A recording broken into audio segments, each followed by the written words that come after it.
Në kohë të sprovave, njeriu nderohet ose turpërohet. Kjo thënie thekson rëndësinë e karakterit dhe veprimeve të një personi gjatë kohrave të sprovave dhe vështirësive.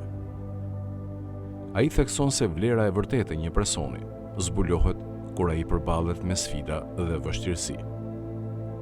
Për të kuptuar kuptimin më të thellë të kësaj thënie, do t'i drejtohemi Kuranit për sqarim. Allahu në suren Ankebut ajeti 2 thot: A menduan njerëzit se do të lihen të thonë ne besuam dhe nuk do të sprovohen? Ky ajet na kujton se sprovat dhe testet janë një pjesë integrale e udhëtimit tonë si musliman. Ato shërbejnë si një mjet pastrimi dhe një përvojë e besimit tonë. Për më tepër, në surën Bekare, ajeti 155, Allahu thot: Dhe ne me siguri do t'ju sprovojmë me diçka nga frika dhe uria dhe humbja e pasurisë, e jetës dhe e frutave, por jepuni lajme të mira atyre që janë të durueshëm. Ky ajet thekson se sprovat vijnë në forma të ndryshme dhe mund të përfshijnë aspekte të ndryshme të jetës sonë. Është gjatë këtyre kohrave sfiduese që zbulohet karakteri ynë i vërtet.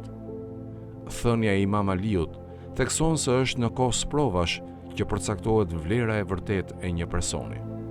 Kur përballen me vështirësi, disa individ ngrihen mbi sfidat dhe shfaqin cilësi të durimit, këmbguljes dhe drejtësisë.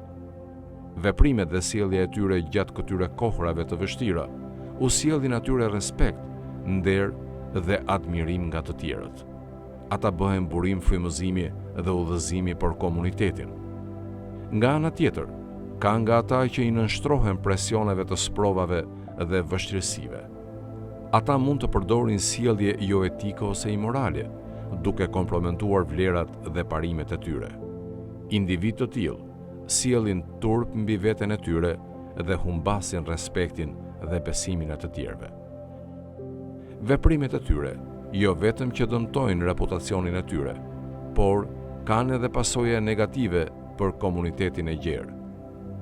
Kjo thënie shërben si një përkujtesë për muslimanët që të përpiqen për përsosmëri në karakterin dhe sjelljen e tyre, veçanërisht gjatë kohrave të vështira, dhe na inkurajon të qëndrojmë të palëkundur në besimin tonë, të mbështesim vlerat tona dhe të veprojmë me integritet dhe drejtësi. Duke vepruar kështu, jo vetëm që fitojmë respektin dhe nderin e të tjerëve, por gjithashtu forcojmë marrëdhënien tonë me Allahun dhe rrisim shanset tona për sukses në këtë jetë dhe në botën tjetër. Si përfundim, thënia e Imam Aliut na përkujton rëndësinë e ruajtjes së karakterit dhe integritetit tonë gjatë kohrave të sprovave dhe vështirësive. Na mëson se vlera jonë e vërtet përcaktohet nga veprimet dhe sjellja jonë përballë sfidave. Duke u frymëzuar nga vargjet kuranore që theksojnë pashmangshmërinë e sprovave dhe testeve, ne mund të përpiqemi të jemi midis atyre që nderohen dhe respektohen gjatë kohrave të tilla.